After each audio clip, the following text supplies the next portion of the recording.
তৃতীয় সোমবার ECCE day, মানে বাচ্চাদের পড়াশোনা। আমরা আমাদের এখানে তো মাত্র 2 ঘন্টা, বাচ্চারা যদি আসে 2 ঘন্টা থাকে বা 3 ঘন্টা বা 4 ঘন্টা টাইম থাকে, বাকি টাইম আপনাদের কাছে থাকে।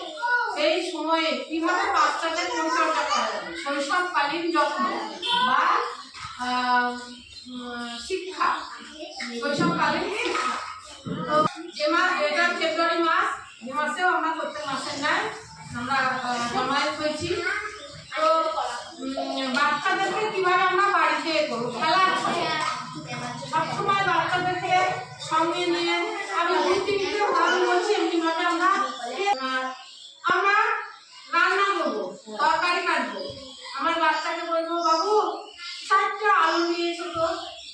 4টে আলু নিয়ে এলো, কি হলো স্যার, ওর বোনার অভিজ্ঞতা বাড়লো, প্লাস ও কাজ করার অভ্যাস তৈরি হলো।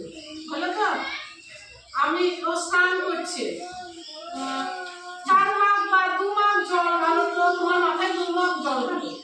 আমি কিন্তু ওর কাজও করে দিচ্ছি, অথচ ওকে শিক্ষাও দিচ্ছি, কাজে হয়।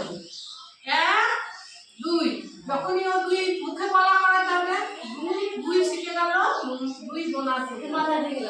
এগুলো রান্না করা, আমার পিছনে দাঁড়িয়ে আছে, আমি রান্না করছি, হলুদ দিচ্ছি তরকারি, তখন এই রংটা কি রং বলতো, হলুদ রং। ওর রঙের অভিজ্ঞতা হলো, তার তো রংটা চিনলো, মনে রাখবে রান্নাতে দিতে হবে।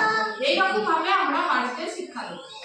আর এখানে এসে তো আমাদের বই কাগজ ধরে পড়া না, যে বলবে হয়তো যে বই কাগজ ধরে পড়ায় না, শুধু 5 বছরের বয়স স্কুলের নেই। আমাদের এখানে স্কুলে যাওয়ার জন্য তৈরি করতে আমাদের দায়িত্ব। কি শিখবে, পাশাপাশি বন্ধুদের সঙ্গে একসঙ্গে বসতে হয় শিখবে, নিয়ম করে রোজ যেতে হয় শিখবে,